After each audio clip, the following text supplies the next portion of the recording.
Hello and welcome to a weekend news episode of the Leveraging AI podcast, the podcast that shares practical, ethical ways to leverage AI to improve efficiency, grow your business, and advance your career. This is Isar Meitis, your host, and what a week we had. So I will start a little bit with my personal experience this week. I just came back from delivering two different workshops in Europe. Each of them was 2 days of full training plus a hackathon in the end in two different locations with about 80 people in each and every one of these workshops. And it's always my favorite thing to do because most of the people in these workshops, and I always ask people to raise their hand based on their current level, most of the people have defined themselves as either total beginners or novice users of AI before the workshop. And at the end of the second day, when they show the outputs of their hackathon, it is just so exciting to see the level of progress and practical implemented use cases that they can start using in their businesses for things like financial projections, sales projections, inventory projections, dashboards showing correlations between marketing investment, online purchases, and store purchases, training videos, marketing videos, HR promotional videos, market research reports with very detailed analysis that saves them tens of thousands of dollars or sometimes hundreds of thousands of dollars of external provider, automating website content, visual assets at scale for multiple things they need, and many, many more. And all of that after 2 days of training across every aspect of the business. Now, to make this even more amazing, during the first hackathon, Cloudflare decided to crash 20% of the internet. So we had very limited access to ChatGPT. So people had to figure out other ways to do this. And yet they were able to generate amazing results. Speaking for 2 cents on the Cloudflare crash in general, and while I assume most of you experienced issues related to that, let me explain a little bit what happened. Cloudflare went down for a few good hours on Tuesday this past week, took down about 20% of the entire internet, including that many, many different websites, including X and ChatGPT. And it all happened due to a simple tweak they made to their ClickHouse database permission system that is supposed to control their bot management tool, basically allowing or disallowing bots to scrape different websites. And that led to a whole set of dominoes falling down, which eventually, as I mentioned, took down 20% of the internet for a few hours. Why is that interesting? Well, you need to remember, we talked about this many times before, and I promise you we'll dive into the episode in a second, but I think this is a very important aspect of learning how to prep better for a future. As we become more and more dependent on AI tools and agents to run critical aspects of our businesses, and over time, most likely forgetting how to actually do them manually, redundancy is becoming critical. And when I say redundancy, it's across more or less anything. If you have critical aspects of your business that AI is going to run, then you need redundancy across all different levels of your IT stack, including how you deploy your services worldwide, also access to fallback mechanisms, and redirecting to other AI models. If the models you're running on are not working, you need to be able to test these models in advance and so on and so forth. So, and if you want to be even safer, you need to provide training to your people on a regular basis, let's say every quarter or every 6 months, on how to do the manual process that used to exist before AI took over, because you may need to use it. We used to do that in the Air Force all the time and do some segments of large exercises without any computer systems, and that retained our capability to work manually if we had to. And you should probably do the same, again, specifically for critical aspects of the business that run by AI. But this was just a very small component of what happened this week. As the saying says, when it rains, it pours. We got multiple new models this week from multiple vendors. All of them are absolutely incredible, breaking all the different benchmarks and so on. We have a completely new AI leadership board ranking that has been shuffled from just a couple of weeks ago. And we got some very significant warning about the impact of AI from leaders in the industry, including Anthropic, OpenAI, and leaders in the consulting industry like PwC and Gartner.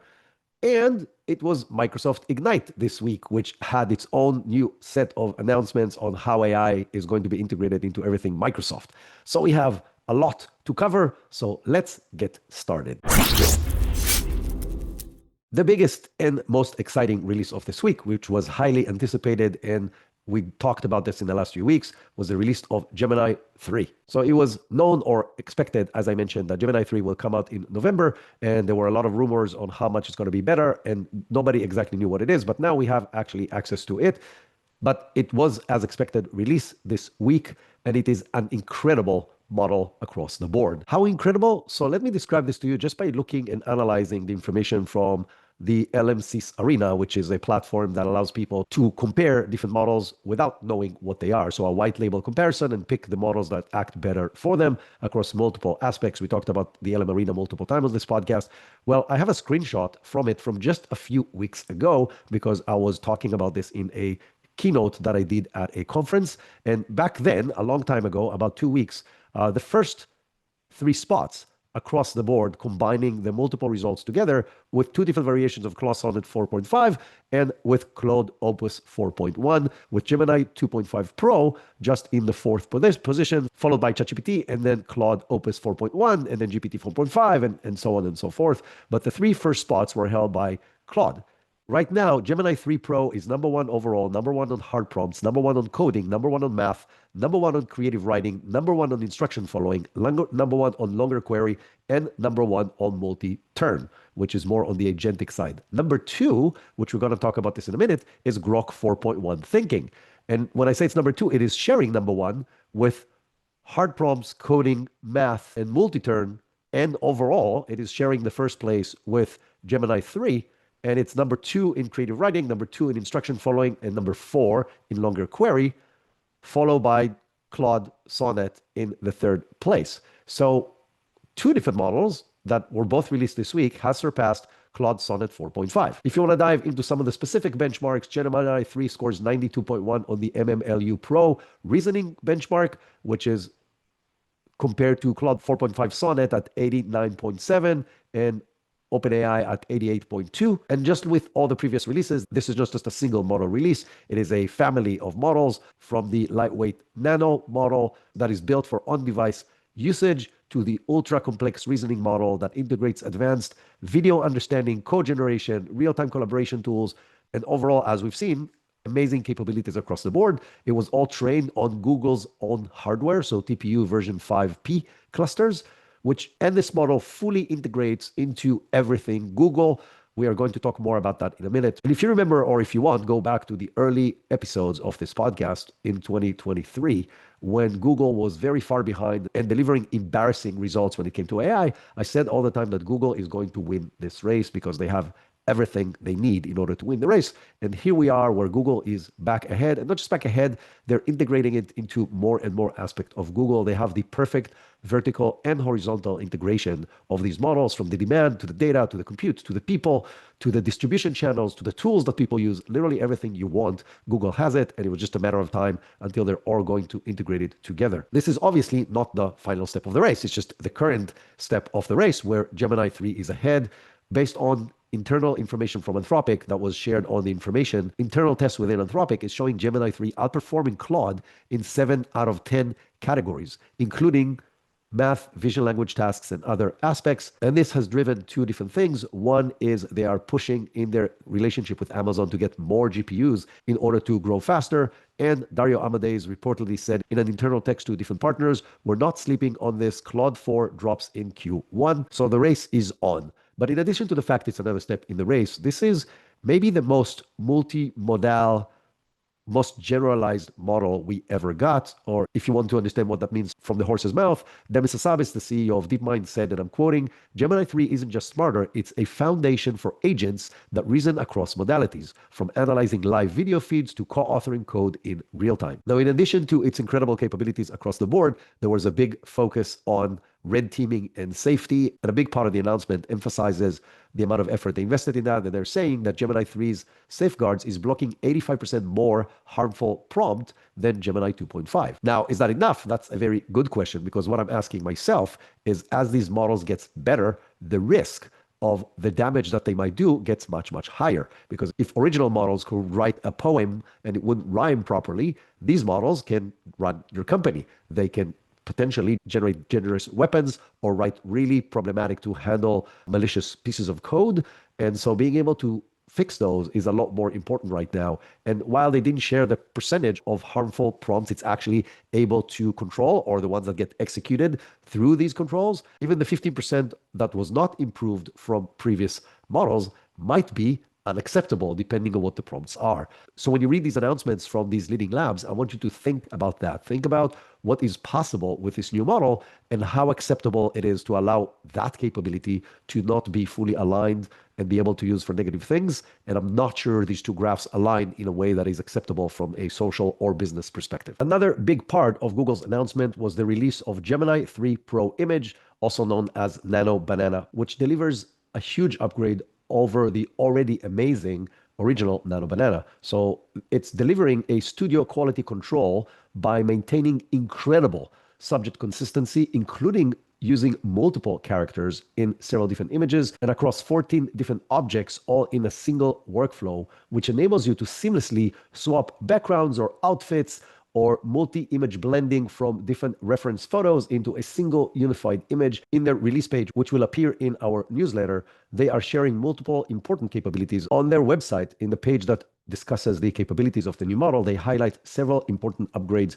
One is generating clear text sharp and in exactly the right setup as it needs to be. Some of the examples that they're showing them are absolutely mind-blowing, such as an actual comic strip with the images and the text above and the text below in hand-written notes, and multiple other examples of amazing text across different setups, which means you can now generate ads or comics or anything you need with text on top of it, flowcharts, etc., all with Gemini. Another very interesting capability is real-world knowledge. So because it is a part of Gemini, it's not just an image generation tool, it can do really cool things. One of the examples they gave is they wrote a prompt that says high-quality flat lay photography, creating a DIY infographic that simply explains how a solar energy works, arranged on a clean, light gray texture background, etc., etc. And the output is incredible. It looks like somebody did like a do-it-yourself arts and crafts project to explain how this works. And it shows the sun and solar panels and an inverter and the house and electricity and the grid and so on,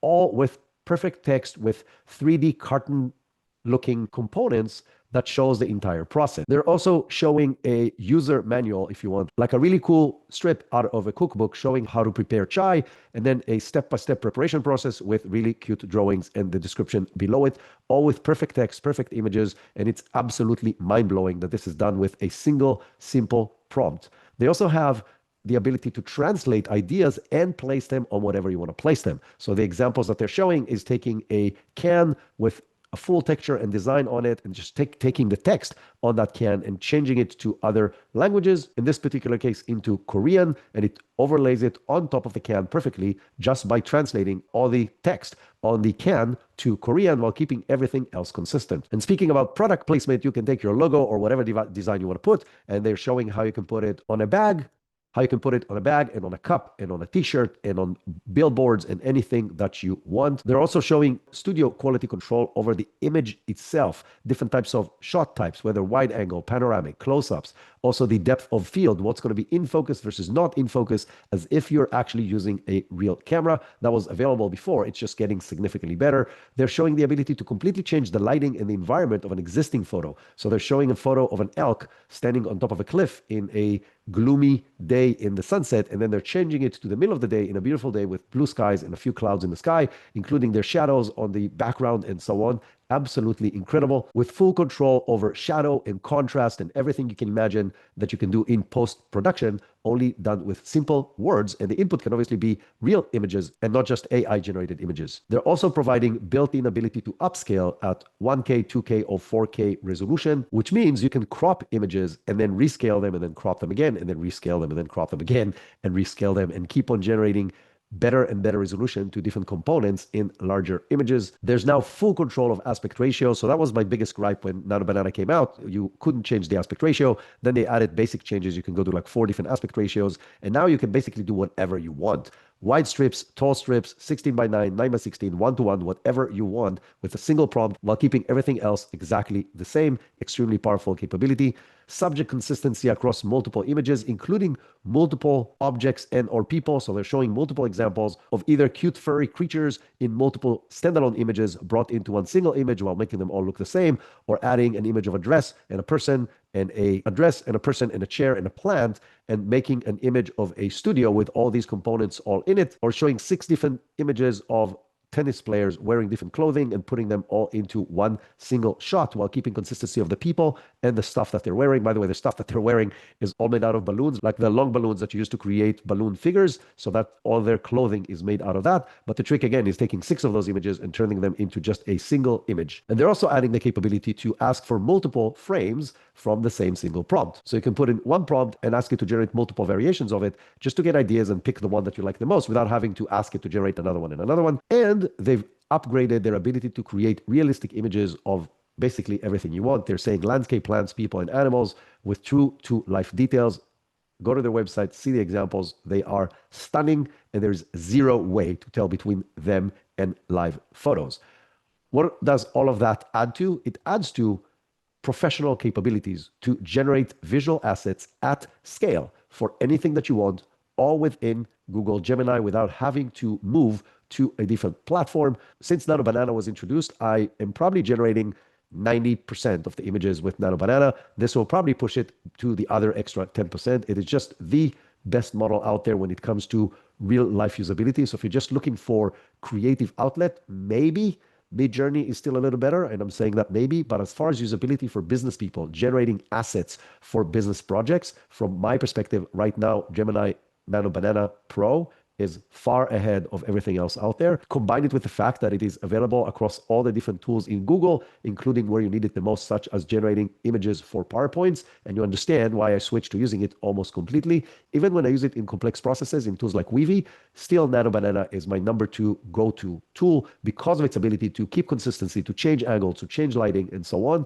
And that was before the introduction of Gemini 3. But to put things in a broader context of how far we've went, I want to quote a segment out of Ethan Mollick's latest post. So those of you who don't know Ethan Mollick, you should know him. Ethan Mollick is a professor at Wharton, and he is an AI researcher, and he publishes really brilliant aspects, both from his ability to research that, as well as his team, as well as what he thinks about AI and its impact on the world. And in his Substack that is called One Useful Thing, he shared the following about Gemini 3. He talked about the fact that he released his first article in the Substack about ChatGPT 3 just as it came out, and how his predictions back then were relevant.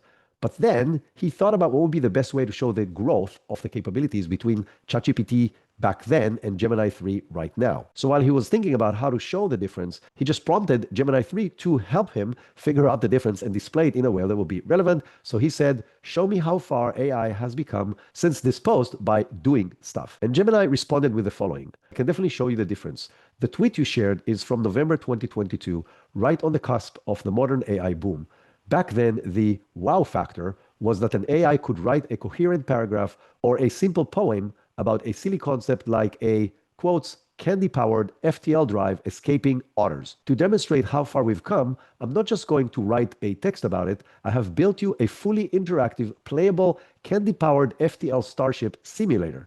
In 2022, AI could describe the engine. In 2025, AI can code the engine, design the interface, and let you pilot the ship yourself. And then he talks about the big jump in coding tools from being able to do code snippets to be able to be an actual co-worker that is writing code and working alongside you in creating or fixing significant portions of the code. And he continues with talking about the fact that AI is now at PhD level across multiple aspects of work. And how did Ethan Mollick measure the PhD work? Well, he gave it work that he will give his PhD students and watch how well it performs the work. On some of the things it performed extremely well, on some others it didn't do that great, but it's definitely a huge improvement than anything we had before. And the summary of what Ethan wrote is, 3 years ago, we were impressed that a machine could write a poem about otters. Less than 1,000 days later, I am debating statistical methodology with an agent that built its own research environment. The era of chatbots is turning into an era of the digital coworker. And while Gemini 3 is definitely the biggest news this week as far as model releases, it is definitely not the only release of a significant model. OpenAI released Gemini 5.1 Codex Max, which is their new agentic environment to create code that can do a few really incredible things. First of all, it is a lot more accurate than the previous one, so it scores 77.9 accuracy on the SWE Bench Verified Coding Evaluation compared to 73 in the previous model, so almost a 10% increase, while reducing the number of thinking tokens by 30%. So the cost to generate these more accurate, better results was cut by 30%, which is very significant. But more interestingly, from my perspective, as far as its impact on the broader world of AI and not just on coding, is lying in this one paragraph that I'm going to quote from the release. GPT 5.1 Codex Max is built for long-running, detailed work. It's our first model natively trained to operate across multiple context windows through a process called compaction, coherently working over millions of tokens in a single task. This unlocks project scale refactors, deep debugging sessions, and multi-hour agent loops. In their internal trials, in some of these cases, this new model clocked flawless completion over 24 hours straight. So, while most of us are not computer developers, this is a breakthrough that we did not have before. What they're basically saying is that the AI on its own knows how to skip from one chat to the other, basically continuing a coherent process across multiple chats, more or less eliminating the context window limitation that models had before. And I need to open parentheses and do a quick explanation for those of you who don't understand what the hell this means. Every chat that you do in each and every one of these tools has a limited memory it can run in a single chat. It is called the context window. It is measured in tokens. So tokens, those of you who don't know, are segments of words. This is what these tools actually generate. They're token machines. They don't actually generate words. They generate segments of words that are called tokens. Most of the models so far generated between 128 and 256,000 tokens. The biggest outliers were the recent Claude 4.5 with 1 million tokens and Gemini 2.5 Pro with 2 million tokens.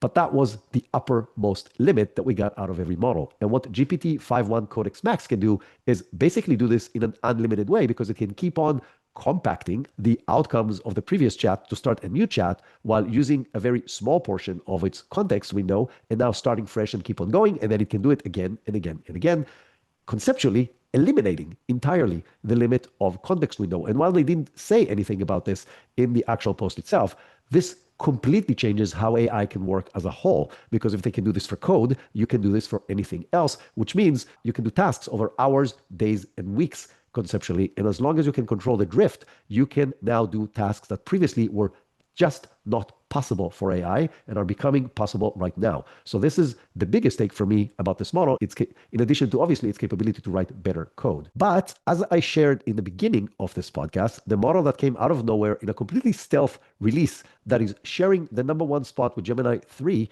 in most of the benchmarks and in most of the leader tables together with Gemini 3 is Grok 4.1. So what is Grok 4.1 great at? Well, as I mentioned in the beginning, more or less everything. It has significantly improved and smarter and sharper emotional capabilities. It has a better creative capability when it comes to writing. It is really good at real-world reasoning and delivering more empathetic and significantly less hallucination chats. It is also very good at doing it faster than most models, and it optimizes when to think and when not to think better than other models.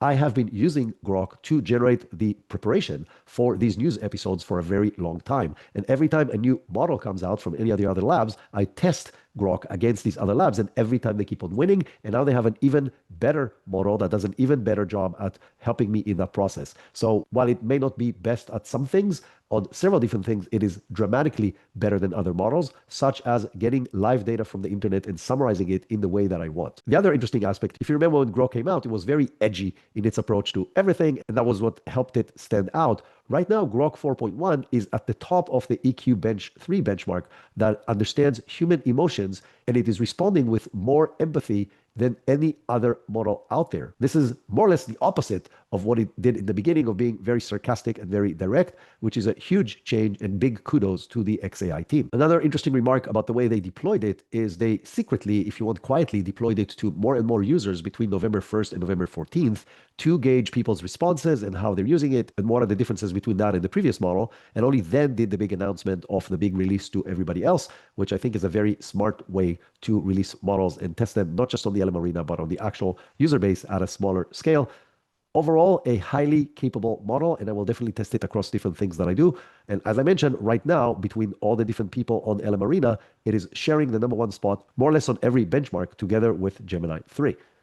Why would I probably use Gemini 3 more? Well, because it's integrated into my day-to-day life because I am a Google platform user. Another big interesting release this week is Alibaba just unveiled a free Qwen app that released currently in China on iOS, Android, web, and PC platforms. And the goal is to create a go-to app hub for everything for the Qwen series, or as the company phrased it, smart personal assistant that not only chats, but gets things done. From Alibaba's perspective, that's a very obvious next step. They are currently controlling a huge part of how people in China engage with the world, but the Qwen models so far focused more on enterprise and not on end user. And this is definitely a push in the opposite direction of going towards a consumer-based application that will integrate everything Alibaba into an AI application. So what kind of features it has? It allows you to do deep research, AI-assisted coding, smart camera for visual queries, voice communication, just like ChatGPT Live, and even multi-slide PowerPoint presentation generation from a single prompt. But as I mentioned, Alibaba, as the giant it is, has integrated it with everything Alibaba.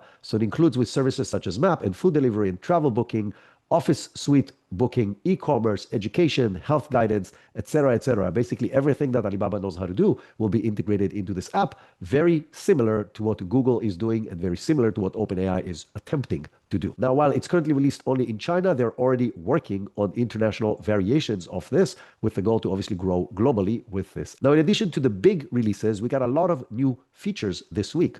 OpenAI just released group chat across the board for everybody. So following a 1-week pilot in Japan and New Zealand, OpenAI is now deploying group chats for every logged in user, including free, Go Plus, and Pro plans worldwide. What does that mean? It means that you can invite up to 20 participants via shareable links to join an existing chat. These chats live in a separate universe in your ChatGPT application, which means you can see them separately and see all your shared chats, but they also do not impact or impacted by the memory of the application, which is awesome because it means that you can share whatever you want in these chats and your personal information and the memories about you and your business are not going to be shared through this chat. And also what you do in these chats are not going to impact the memory of ChatGPT about you and your business and so on. And another important aspect of this is all the human communication somehow doesn't count towards your limits or your context window, meaning when you have a regular conversation with people, it does not consume tokens. However, when you ask the AI to do something, it will, which makes it a more efficient way to engage with AI while engaging with other people. Now, this is obviously the future of how we are going to work. AI will be embedded into most conversations and processes and projects that we're going to have in an organization, and most likely to 100% of work-related conversations, allowing us to tap into this AI capability as we need, meaning you can collaborate with people and AI agents as needed at the same time. In the work environment, this is going to be absolutely magical because you can collaborate with other people on your areas of expertise, but every time you need a capability that AI can do better than any of the team members, such as research, data collection from multiple sources, both internal sources and external sources, report generation, code writing, generating applications on the fly for things that you need, creative assistance, etc., etc., etc. You can ask the AI to help and be a part of the conversation. And because it was a part of the conversation all the time, it has the full context of what's going on and it can participate in the most effective way. This is the holy grail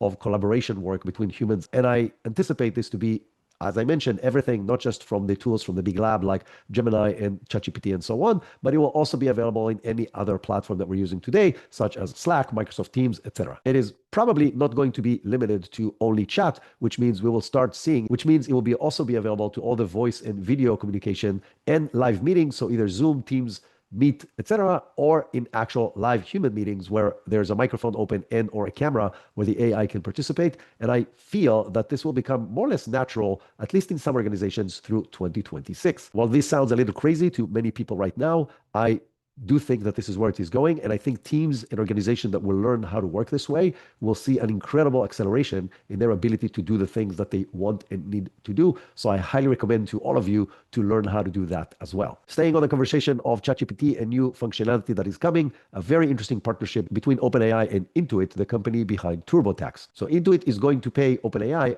more than $100 million per year for integrating and enabling ChatGPT users to tap into TurboTax for instant refund estimates or Credit Karma credit reviews directly in your chat. So as many other tools integrate into ChatGPT, such as travel booking and ordering food and ordering stuff from the supermarket, this is going to be another application. And on the other side of this partnership, OpenAI are going to provide enterprise licenses for internal usage of Intuit employees, over 18,000 of them, and they're going to be used for everything from coding to customer support, research, etc. As I just mentioned, and as we detailed in previous episodes, This is a big push by OpenAI to have multiple applications running inside of ChatGPT, such as Spotify and Shopify and Zillow and so on. And this is most likely going to be a big revenue channel for OpenAI in the future. And right now, it just builds an ecosystem that will, from their perspective, be able to compete with the centralized platforms such as Google in order to drive people to do everything within the OpenAI environment. That being said, this gets a lot more sensitive, right? There's a very big difference between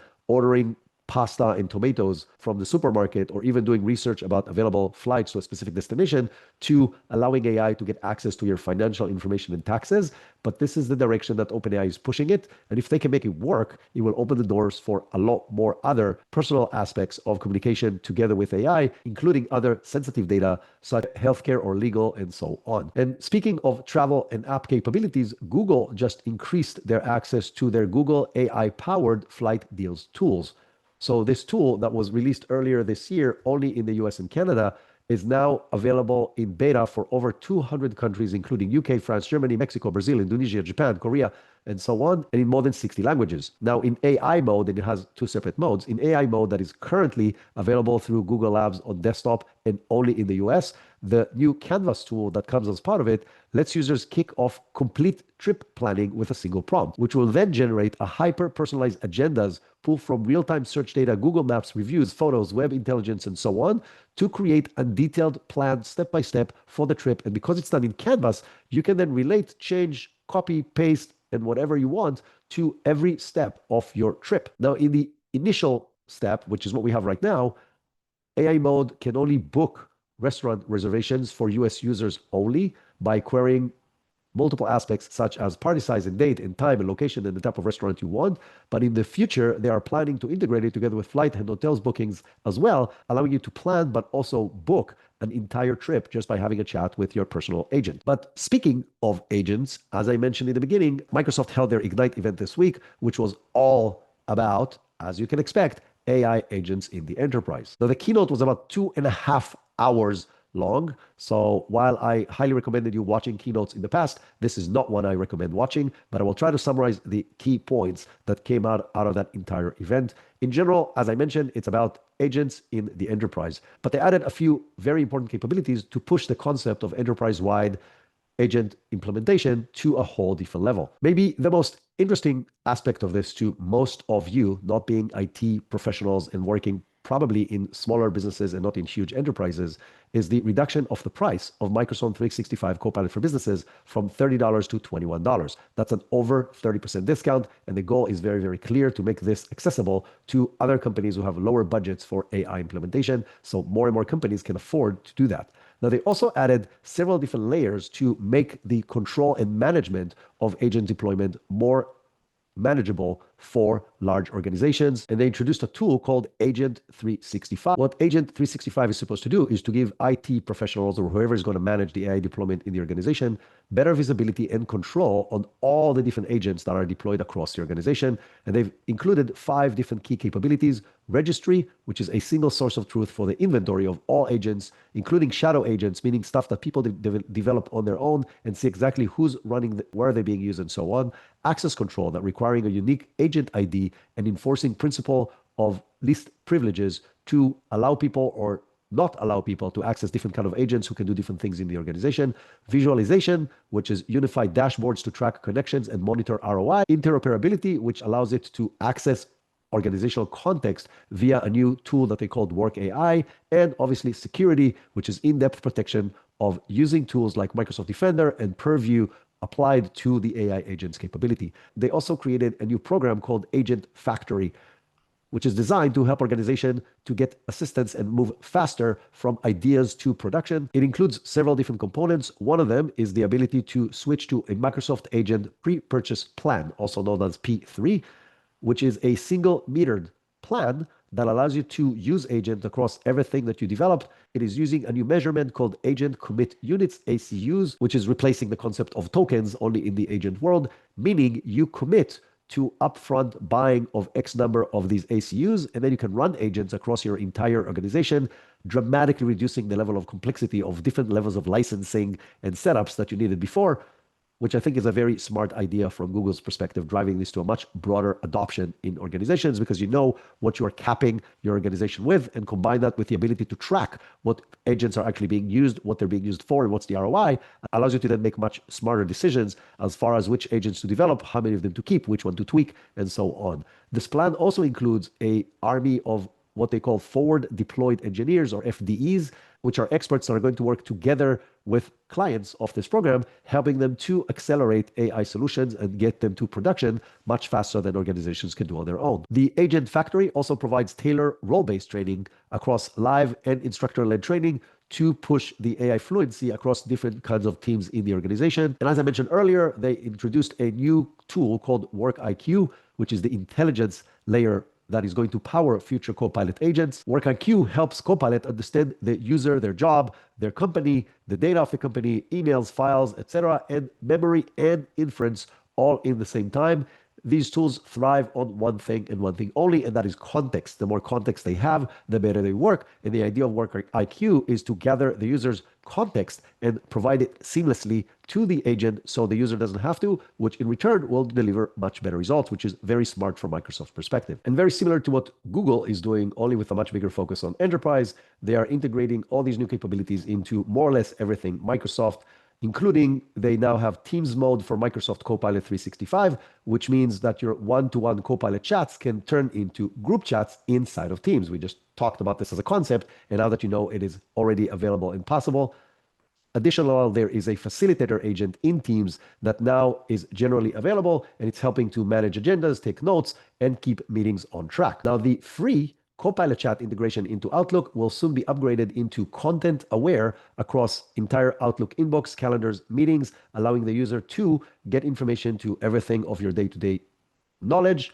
And agent mode in Word, Excel, and PowerPoint is coming to all Microsoft 365 subscribers, enabling them to generate complex documents, spreadsheets, presentations, and so on straight in the apps while using AI. So where does that put us? It is showing how aggressive Microsoft are in becoming the everything AI for any Microsoft user. And the more they're going to integrate this into the existing tools, and the more they will allow it to be context and content aware across more and more aspects of the Microsoft ecosystem, the more it will provide value to users, which in return will increase the usage of AI across the board.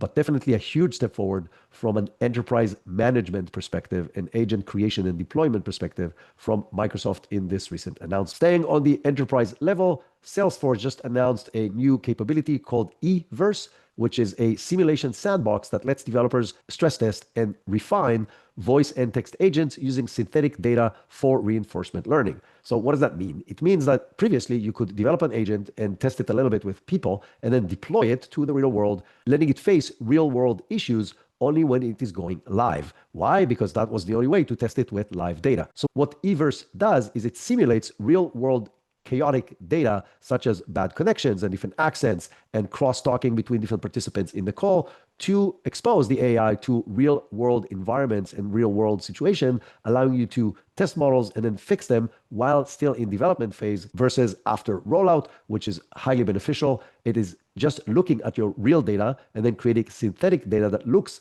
like the real data in order for you to test these models. This is not a new concept, but the fact that it's now built into Salesforce is obviously a big deal, because it will allow Salesforce users to develop even more agents that are safer and better and do it a lot faster and in significantly less time. Another enterprise-related piece of news is that GitHub Copilot CLI now has all the latest and greatest tools, so the latest GPT 5.1 and Gemini 3 Pro, which will enable significantly faster and bigger code generation and reviews inside of GitHub Copilot. And from all the different releases of this week, which was definitely a lot, into some scary projections coming from multiple angles as far as the impact of AI on jobs and on our world. We'll start with Gartner. In the IT Symposium Expo in Barcelona, Gartner shared a somewhat apocalyptic future of what they're calling job chaos in the near future, going to a peak between 2028 and 2029. Now, they are assuming that AI will ultimately create more jobs than it displaces,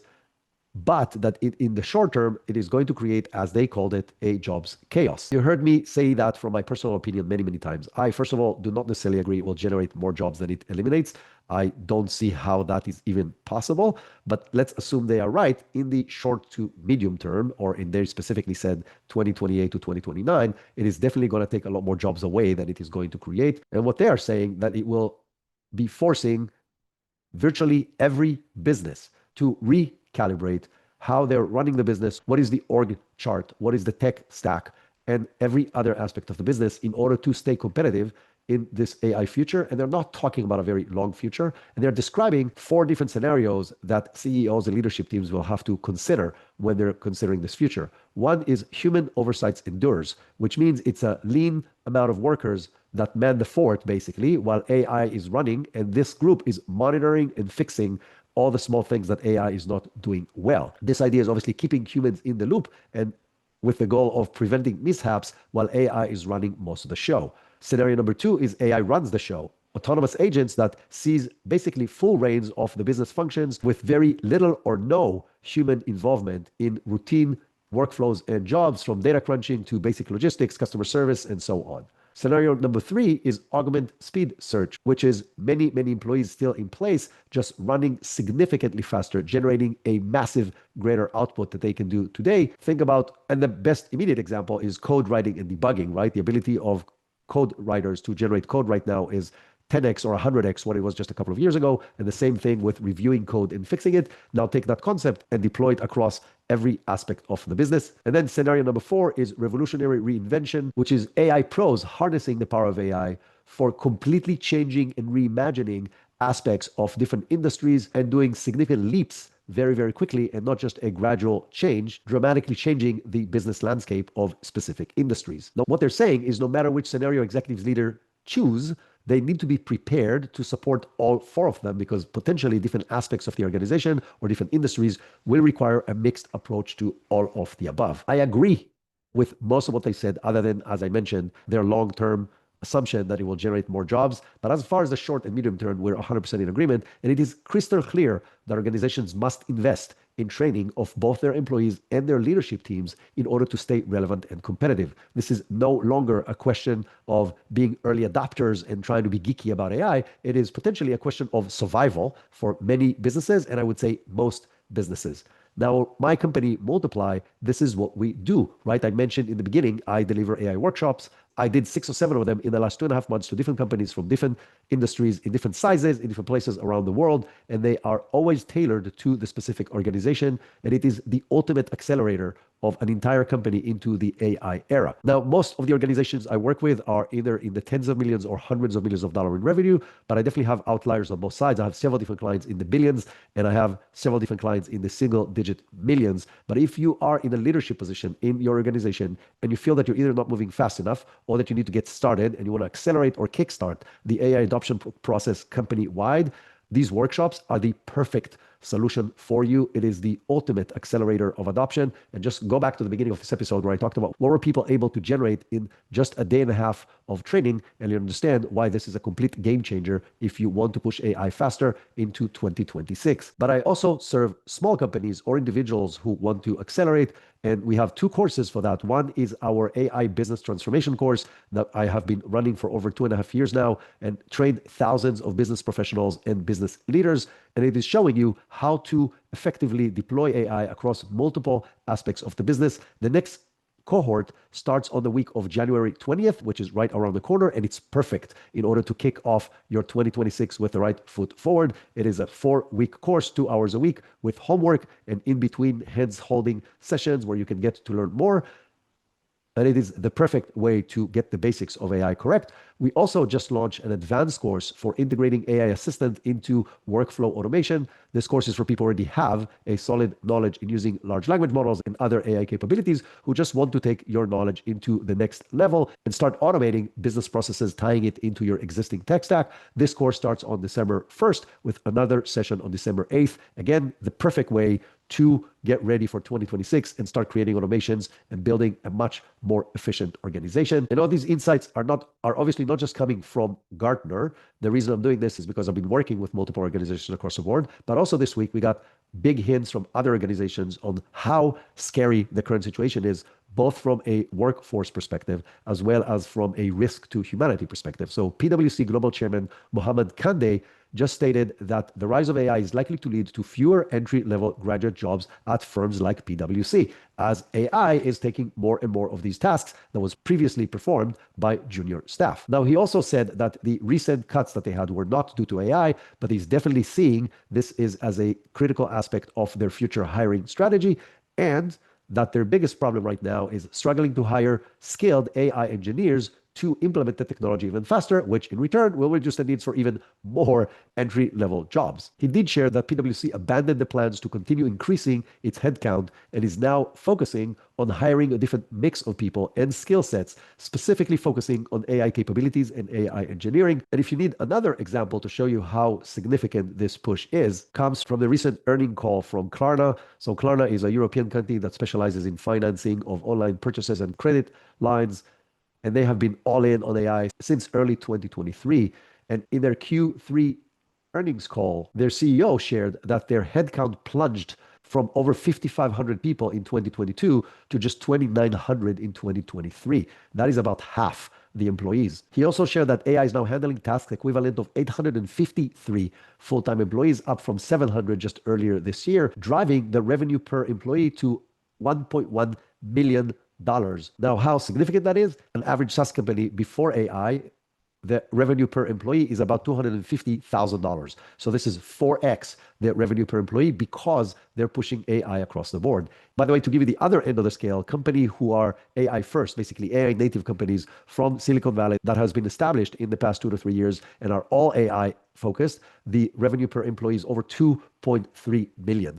It's more than double what Klarna is doing right now, and it's about 10x the average SaaS company. The other interesting aspect is that they have grown their salaries on average from $126,000 in 2022 to $203,000 right now. Based on their CEO, and I'm quoting, "We have made a commitment to our employees that all of these efficient gains, and especially the applications of AI, should also to some degree come back to their paychecks." So the half of the employees that weren't let go or left as part of natural attrition are making significantly more money.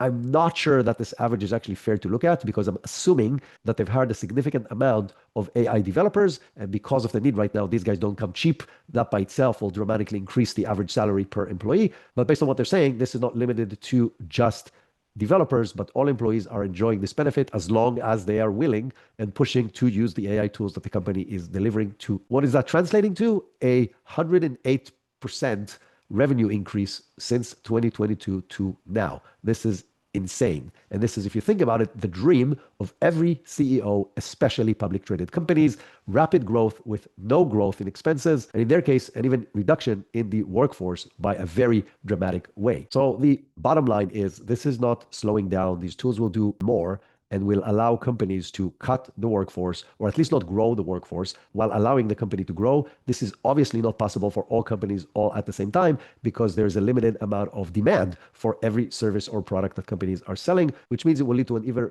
bigger reduction of jobs as companies cannot grow any further and have to look at their current cost and look for cost cutting. And this will be a very simple way to do that, which is not a good thing for the global economy as a whole, because then you won't have consumers to actually consume the goods because people will not have money. But in the short term, this is a huge opportunity for companies to push more AI capabilities, hint workshops, in order to get competitive edge. And as individuals, it is a very clear need to know how to use AI if you want to keep your job and potentially make more money in the future. So go check out our courses. Your future self will thank you if you do. But beyond the impact on jobs, we got two different scary predictions from two of the leading labs. One of them is OpenAI and the other is Anthropic. OpenAI just released a blog post called AI Progress and Recommendations. In this blog post, OpenAI talks about the dramatic reduction in cost per unit of intelligence, estimated to be 40x per year based on the past few years and looking into the next few years. This means that this dramatic reduction in cost means that more and more sophisticated capabilities will become significantly more accessible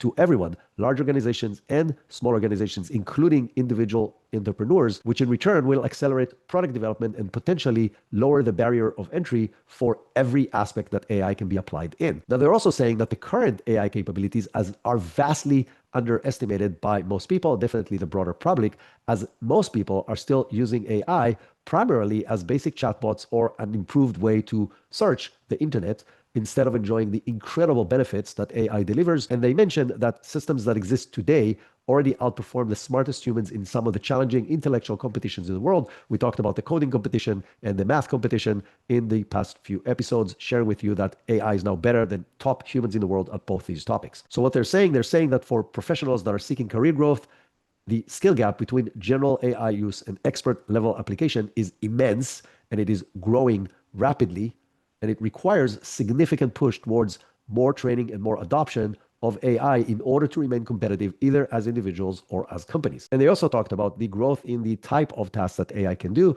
So they said AI initially was able to do tasks that would take person seconds, to then tackling tasks that will take an average person an hour. But this trajectory suggests that companies will be able to create AI systems that will be capable of handling multi-day or multi-week projects that will run autonomously, and that is not in the far future, which means companies need to plan for that and arrange for that and prepare for that across both tactical and strategic investments and oversight and collaboration and everything that requires in order to make this a successful transition. And now I want to quote to what I feel is maybe the most important and scary aspect of this blog post. So they said, although the potential upsides are enormous, we treat the risks of super intelligent systems as potentially catastrophic and believe that empirically studying safety and alignment can help global decisions, like whether the whole field should slow development to more carefully study these systems as we get closer to systems capable of recursive self-improvement.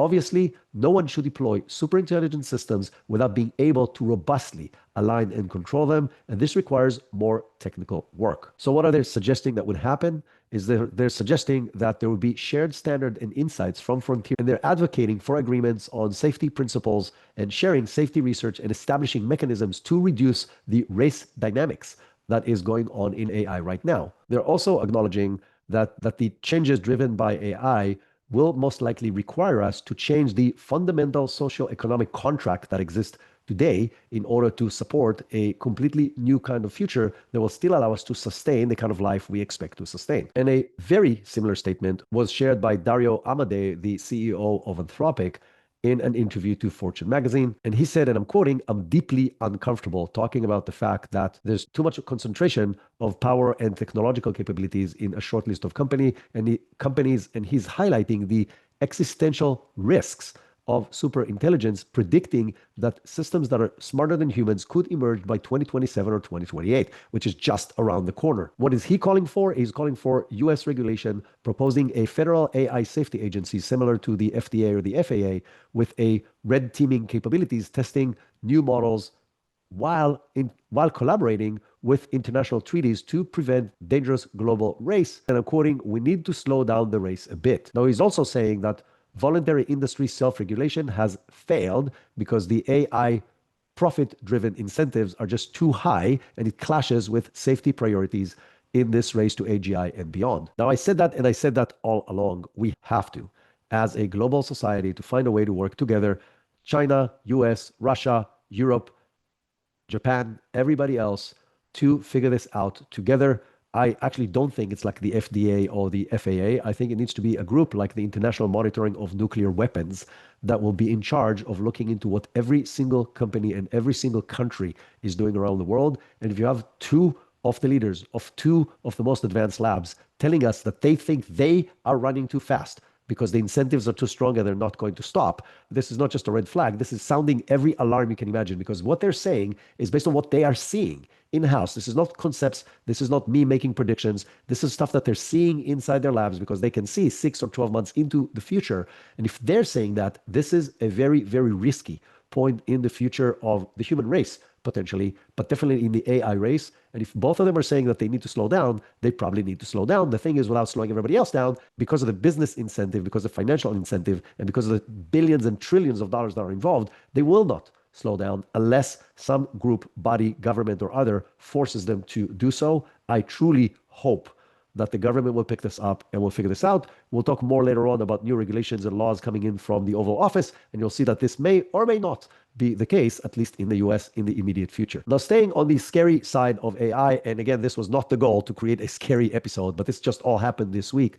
UB Tech, which is a Chinese company that has been developing a robot called Walker S2, has just released a video of showing their first full production batch of these AI robots. And this video is scary as hell. So this company has signed multiple deals with some of the leading industries inside and outside of China when it comes to manufacturing, and specifically car manufacturing, including BYD and Geely and Volkswagen and Dongfeng Linsu Motors and several other companies, driving their orders to over $113 million for these robots. One of the interesting things about the S2 robot is that it has battery packs in its back, and it has the capability to swap its batteries, which means it will never stop. As long as you have a charging station with enough batteries for these robots to come in, they can pull a new battery from the stack, pull out an old one, stick the new one in, and continue working literally 24/7. Now, the reason the video is really scary, and we're going to put a link of that in the show notes, is it's showing hundreds of robots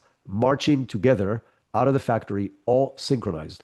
It looks like a scene out of Terminator or like stormtroopers in Star Wars. Think about masses of lines and lines and lines of robots all marching together. And while this particular robot was built for factory production floors, military variations is an obvious next step for countries and for manufacturers, which will drive, again, billions of dollars in revenue. And as I mentioned, this is really, really scary from a very personal perspective. And just check the video yourself and let me know on LinkedIn or in any other way you want to communicate with me. What do you think about it? Staying on robotics and how they perform, Figure AI, which is a company from the US, just pulled out its Figure 02 humanoid robot from the BMW assembly lines, where it has been working for an entire year. And they shared some very interesting statistics about these robots. So in 11 months, these robots helped to build over 30,000 vehicles with zero major meltdowns. So this F02 robot clocked over 1,250 runtime hours across 10-hour shifts, Monday through Friday, loading over 90,000 sheets of metal and parts into welding machines with 99+% accuracy on the job. Now, in addition, the robots racked up to estimated 200 miles of walking inside the facility in this past year. And the reason they pulled them out is because they're now coming up with a new model, and they want to learn by investigating the previous model in order to implement it in the O3 model that is just coming out. Their CEO shared a post on X with all this information, plus some images showing the war wounds, as they said, of these robots, showing like small scarring and scratches on their metal bodies. But overall, as I mentioned, 99+% accuracy and deliverability across these factories. Very big success for this company that is now coming up with their new model. I told you before that we're going to touch a little bit on new regulation coming from the White House. So the Trump administration is now crafting an executive order basically block state-level AI regulation, prioritizing federal, national-level innovation over the fragmented local rules. Now, this executive order, which a draft of it has made its way to the information, would task the Attorney General with forming a unit to challenge state AI regulations on constitutional grounds, basically zeroing in on several different measures that California and Colorado that are demanding AI transparency and other aspects and safeguards that might slow down innovation. And they do not want that to turn into a 50-state patchwork across the entire country, which will slow down AI innovation. Now, to force this, the executive order would instruct the Commerce Department to withhold federal broadband from states with, quote, burdensome AI rules that might erode the US global AI leadership, which is fully aligned with the White House July AI action plan that I shared back then.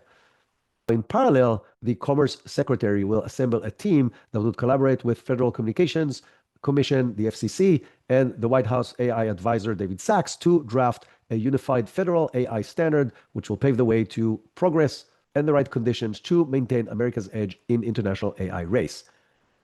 This does not sound something that is collaborating with the alarms that are sounded by OpenAI and Anthropic on the risk of continuing to run at the pace we're running right now. It definitely sounds like we need to beat China or else, and we will do everything in order to make that happen.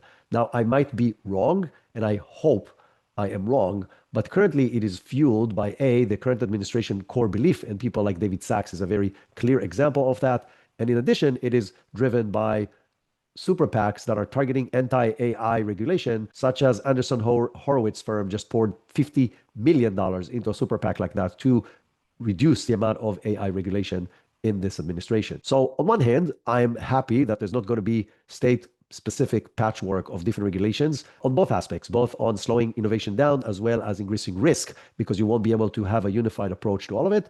And I see this as an opportunity to actually potentially generate a more controlled nationwide and then maybe global environment, because it will come from the US federal government and not from specific states. But I don't have a feeling that this is the direction that it is going. And this is somewhat, or maybe more than somewhat, troublesome, at least from my personal perspective. And now for some holiday related news. According to a November 20th release from a non-profit company called Fairplay, parents should stay away from buying AI toys this season due to serious risks in aspects such as data invasion, emotional risks, and disrupted human play. And they're claiming that some of these toys have already sparked obsessive use, explicit chats, violence prompts, and self-harm nudges in young individuals. Now, Fairplay warns that these gadgets that are often chatbots that are stuffed into teddy bears and different kind of stuffed animals might also erode these kids' ability to develop human relationships, as they will develop dependencies on these furry, cute little animals that can now talk to them. And that might hurt their long-term ability to develop human relationship and even sensory skills that are required for them to grow as normal humans. Now, while in the future, I see these kind of toys as an incredible way for us to drive early teaching of different skills,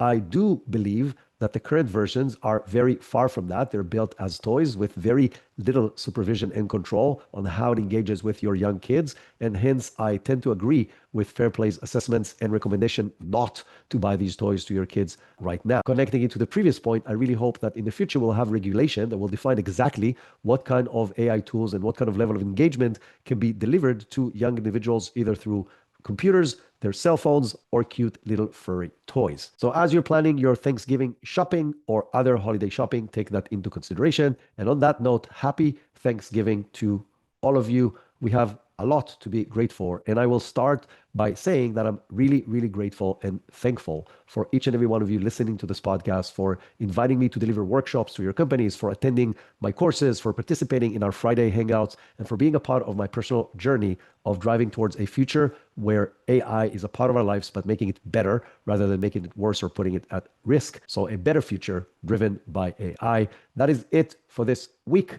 Have an awesome rest of your weekend. Have a happy Thanksgiving. And I will be back on Tuesday with another how-to episode where we're going to dive on how to implement AI for a specific aspect in your business. And until then, have an amazing rest of your weekend.